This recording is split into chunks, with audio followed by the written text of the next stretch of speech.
Hey guys, welcome to Blue Dragon Distro Podcast with Kane and Lynnee, where we discuss games, technology, and basically anything we want. Hey guys, welcome back, and thanks for joining us. Today we are going to be talking about Calia Menethil, which is disclaimer, I like to butcher names, so if I say a name wrong, hey. We're both probably going to butcher names. It doesn't matter. It's all for the love of WoW. Yes, so basically... Well, this is her deep dive into the character, like I was saying last week. So she wants to talk about Calia. So go ahead. Yeah, because I actually had other characters, but we're trying to keep it short here, people. Yeah, trying to keep it to like 10 minutes. My favorite character right now is Calia Menethil. Actually, she's really top notch, and just I'm falling in love with her ever since listening and reading Before the Storm. I was like, okay, this chick is cool. I am kind of upset at Sylvanas, but Sylvanas will be another topic for another podcast. Oh, we could kind of play a little bit about her. Well, yeah, because she killed her. Spoiler alert. So, basically, besides the fact that she's the older sister of Arthas, a.k.a. the Lich King, or former Lich King, she basically married a Lordaeron footman and had a child secretly, and was supposed to...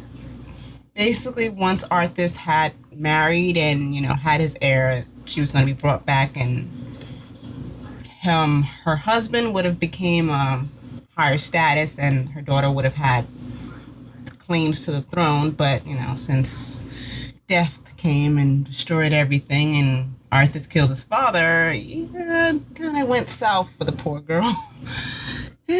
Yeah, and basically it was just her, learning to survive. I mean, imagine having everything ripped from you and then having the Scourge looking for you. That scene from Before the Storm, if you guys haven't read that book, oh my God, you need to read the book. The book was just awesome, and I can't wait to read the follow-up to it for SHADOWLANDS. I'm late on that. I know it just came out.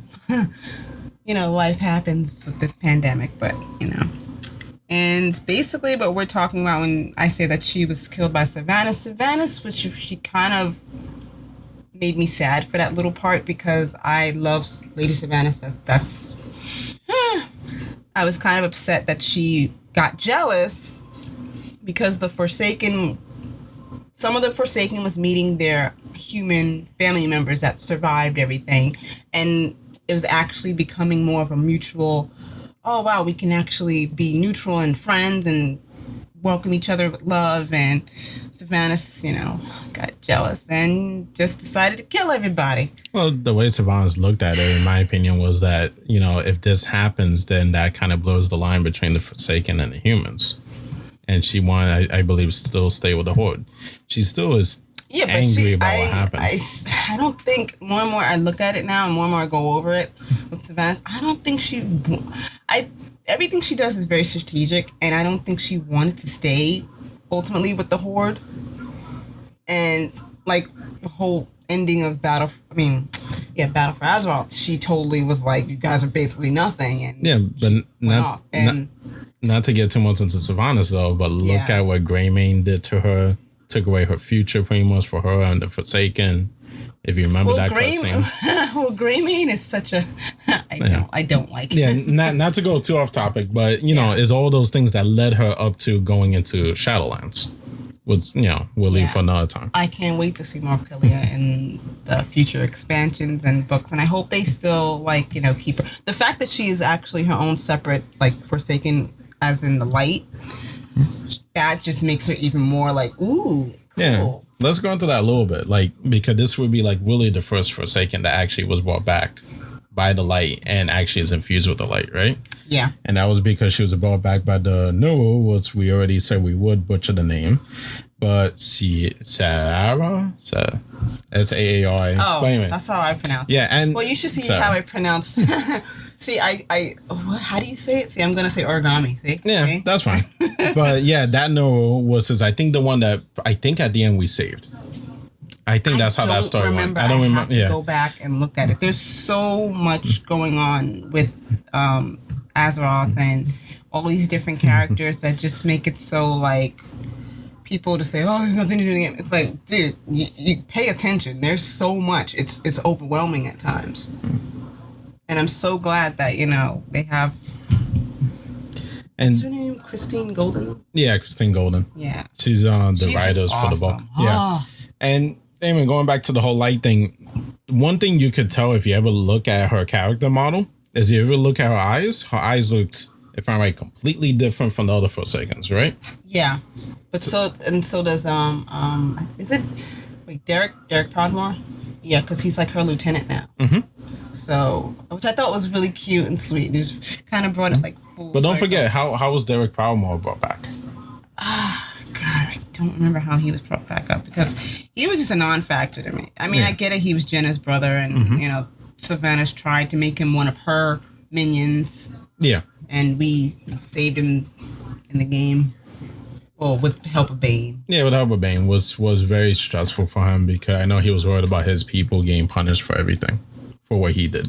And I actually thought that for a while they was actually going to destroy it. Yeah, I thought they were going to do like a whole, take over the high mountain kind of thing. Yeah. Because I was just like, oh, snap, another city going down. Yeah, and that would make sense because in the capital for the trolls, they do have, Xandalari trolls to be specific, they do have the high mountain portal there. If you ever know. So I thought it was going to be a big thing.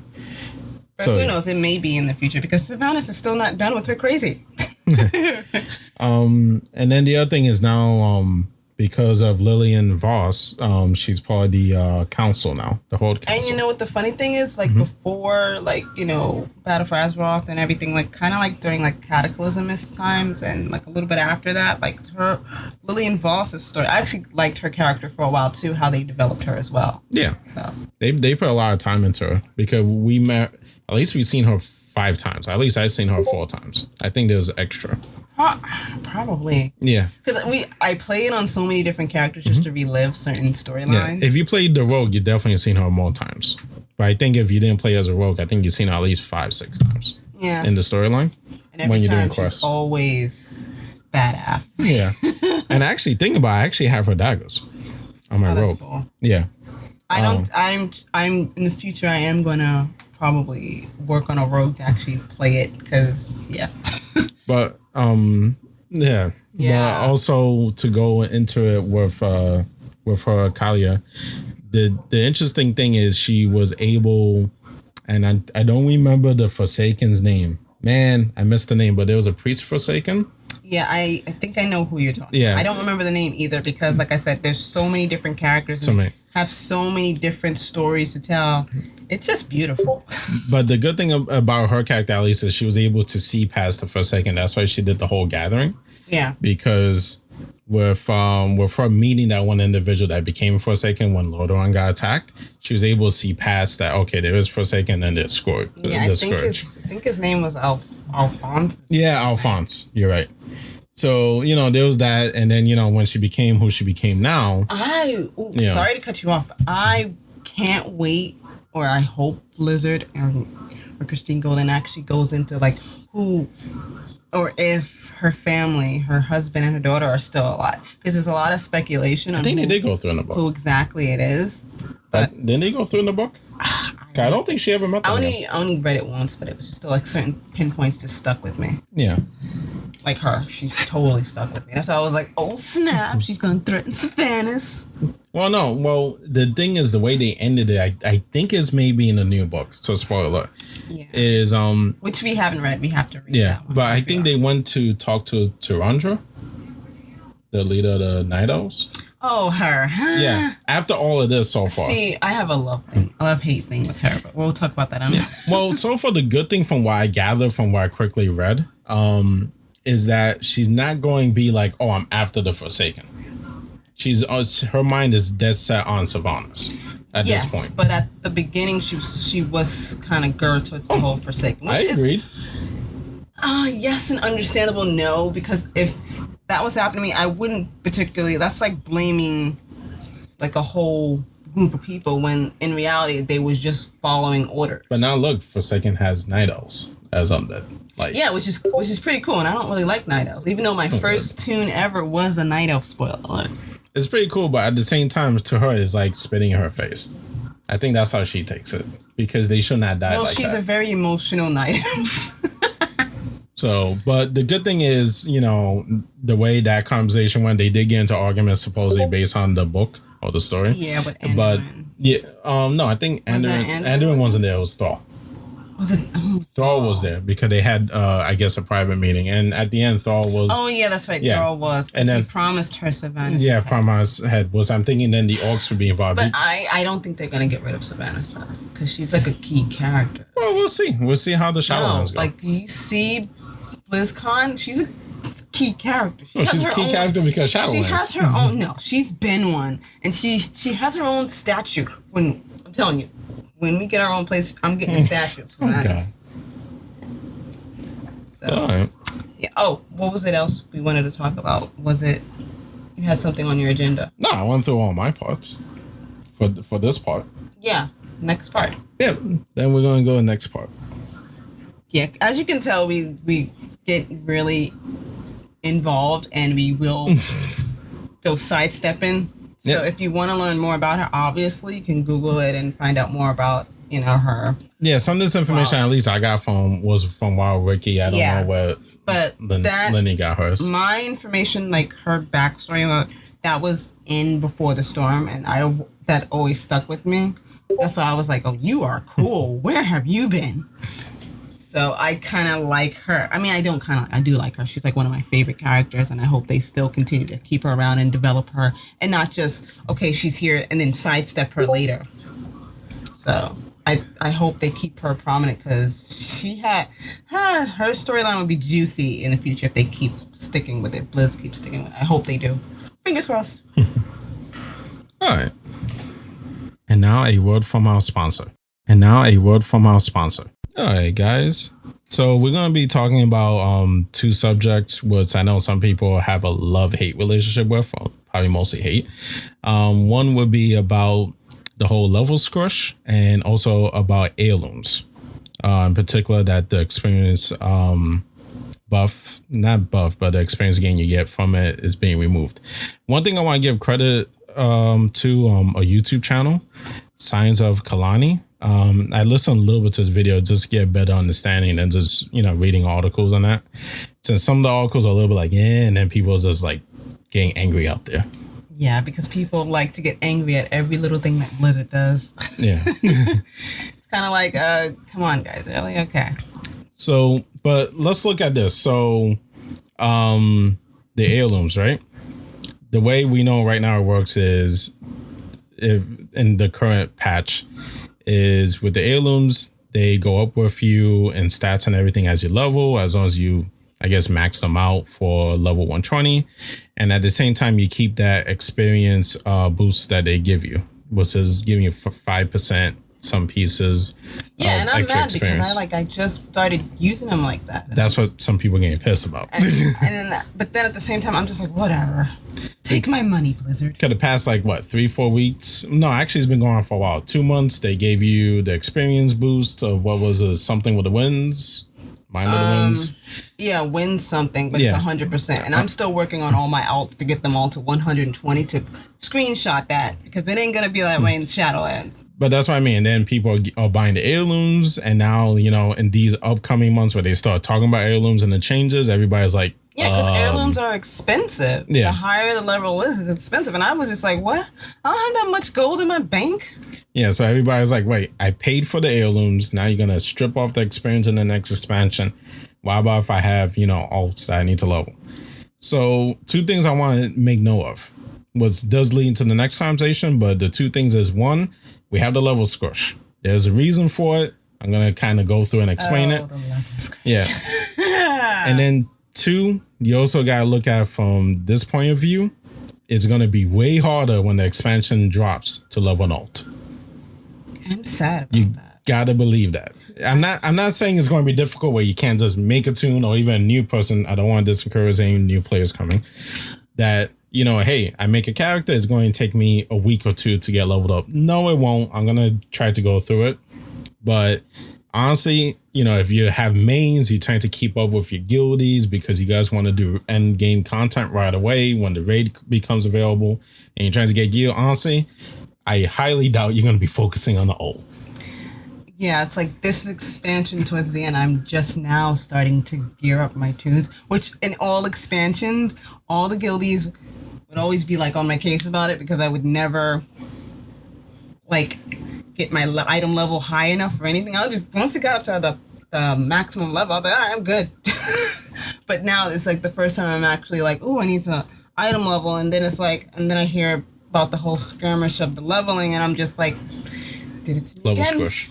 Did it to me again, Blizzard, because it was like with Cataclysm. I knew every continent on the Horde and Alliance side, like the back of my hand. Then Cataclysm comes out and it just totally threw it in the garbage. And I was like, thanks. And also, I think we never did a level squish, right? I don't think so. Yeah. I know they messed around with squish. stats, but I don't think full level. And, you know, it's like I get it with some people coming back when they haven't been back since, let's say, Mr. Pandoria. And they're like, well, what do you mean 120? And it's like, yeah. And now they're like, what do you mean 60? So it's like, So, but about the heirlooms, they're trying to figure out what they want to do with them. They did take off the experience from what I heard. So right now, developers are looking at how to make it where heirlooms are still something that you want to use and will give benefits to your character. Honestly, I felt like they did pull back the stats quite a bit.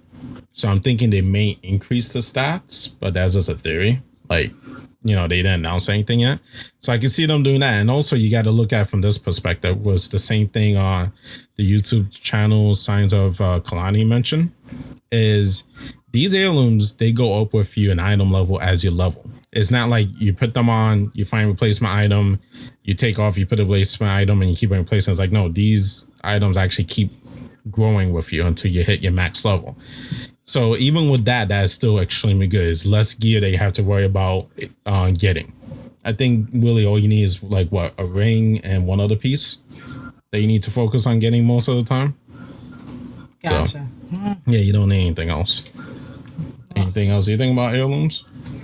Well, like I said, I'm new to the whole heirlooms, high level content type of thing because I'm more of the casual player that's just like, once I get up to the top level, I switch to an alt and start playing on an alt. Yeah. And then more so, I start paying attention to like whatever the side characters are mentioning, like in Origami. Don't judge me. Origami, if you ever go in there and you just sit there and you listen to like or read whatever the guards or the citizens are saying, it's really, it's like, Blizz, wow, you really thought this out because there'll be commentary about what's happening now in the city and in their world, and it's just it always I'm weird. I look at stuff like that. I'm weird. All right, but with the whole heirloom changes now, it leads into about the level squish.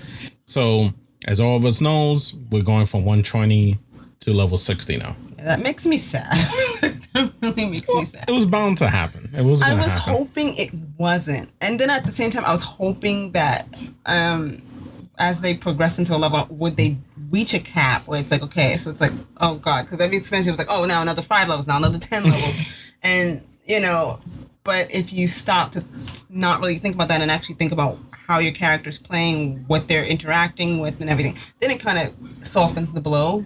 But now it's like, oh, we're doing 60. It's like, how is that going to work? I already get mad at the whole fact is it's with the leveling thing now. It's like you go into an area and you want to complete the whole area. And basically because of how everything is right now, you're over level in that area and you're kind of like, everything is like, you don't get that much experience, so they kind of force you into the other area. Yeah, but that changed though because now areas actually increase with you in level. There are still areas like kind of like, hey, they stop at this level, so you really can't do much more. Yeah, was it like Pandaland that had like it stayed like the monsters stayed at like level 90, I believe, at the time, and they didn't. After that, they stopped going. Yeah, I think Mesa Pandaria still had that. I think it's when we started doing like. Because I know BFA and all that, where they started just going with you with level. They kept sync with your level.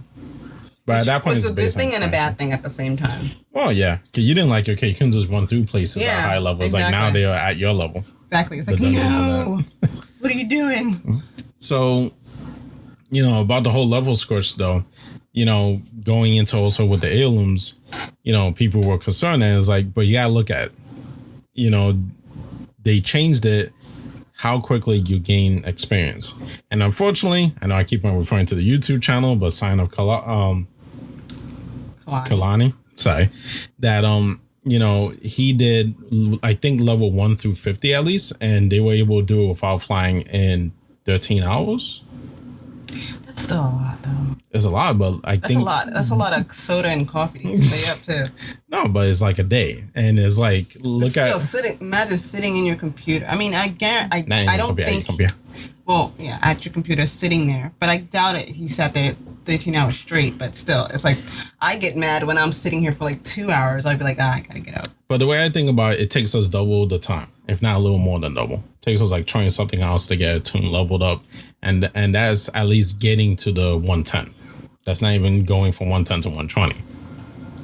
You know what I mean? Yeah. So they cut it down at least half. I mean, I'm still trying to finish the whole class hall thing because, like I said, I'm a casual player and I don't like dealing with people much. Yeah, I was gonna say with casual play, I do still see it longer, but still, they cut down the time considerably, like a lot.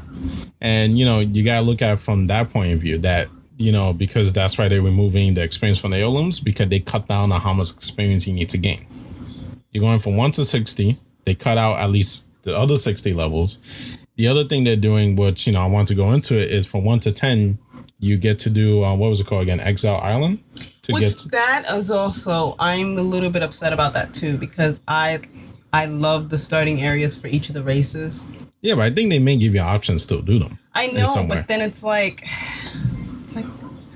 I don't know, because then you feel like you're not a part of the expansion. I don't know, for me, it would feel like you're not a part of the expansion. But then at the same time, it's like, why can't I just be individual with my race and my area? And then, because Cataclysm, was it? Yeah, it was Cataclysm that changed changed a lot of stuff around starting areas of each of them. And it. I don't think they all changed. No, not all of them, but it was a little bit cooler. But then at the same time, it made me kind of sad because, because we both joined in like Burning Crusade. Yeah. But I really became more active in Wrath of the Lich King. Yeah. In sense of getting to content done and all that. And I'm still like learning about the game and like Burning Crusade because I hadn't played video games in like years and then, So, but yeah, so there's the Exile Island. Then from 10 to 50, you get to pick an expansion. Wait, but does that island, that's for everybody that hits there? I think so. Like Horde? Yeah, I think every race. There might be a slight separation. But yeah. And then from 10 to 50, you pick an expansion, you level up through that. And then from 50 to 60, you do the Shadowlands. See, I would have... Which to me is better because I probably would pick Pandaria all the time since I like Pandaria.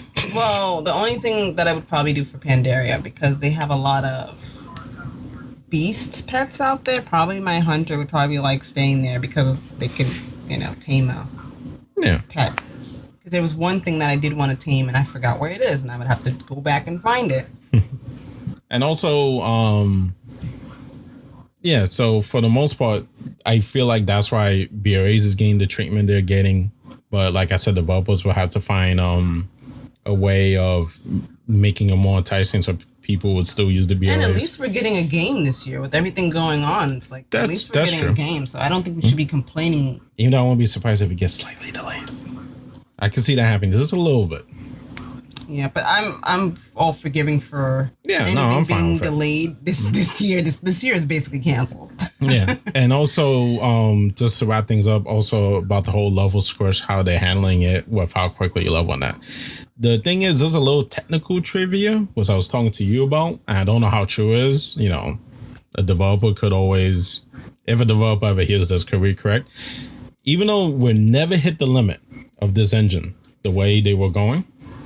One reason I could see different MMOs doing level squishers is because you got to look at it. I think a lot of engines only can handle going up to level 255 with the stats and everything. And the reason why, because I think a lot of engines, when they deal with that, I'm going to get technical, I apologize. When they deal we said technology. Yeah. when they deal with that field of information, like as a data field in the database, is only 1 byte. So really, I think the value is only like from 0 to 255. You only have 256 values. So once you go past 255, I think the engine starts having issues with that because you're going beyond that field. Yeah, that explanation actually would make a lot of sense. Actually, it's like, oh, okay, yeah, that's why some MMOs they let you get to 255 once if you're like having a private server supposedly and you go past that, it starts having issues or resets you back to 0, I think. But yeah, even though WoW is not getting to that point because they only got to 120, they could keep on adding expansions and do 10. One, it takes you then longer to level, in my opinion. They will have to change the leveling curve, which is actually why. True, and that can also discourage new players too because they look at the level and they're like, oh God, I got to level all the way up there. Yeah, so them doing this, one, I feel is like definitely helps their engine. Two, cutting down on how much content you need to go through to get to 50 helps a lot. So much content. Yeah. So I think they're going in the right Yeah, don't mind. It's just our dog that we kind of locked him into another room. Not locked him into another room. Yeah, he's being babysitted by. Yeah, he doesn't bark, but now you hear him. Yeah, but yeah, spoiled. It's okay. But yeah, so with that said, it's so going to be interrupted. That is so funny because you want to know why we both looked at each other like, oh, really? No, I just looked like, what was that sound? I knew it was him. That's why I was like, I'm wondering if they can hear it. They could. But yeah, so, to wrap things up, that's why I feel like they're doing some of the stuff right now. So I'm hoping that this does draw new players and old players alike. Old players like, there you go. Jesus, and hopefully, they can, there he goes. And that, hopefully all of it works out. Yeah. So we're not going to judge it until we see it, but it's Blizzard. So, it's going to be awesome. Come on.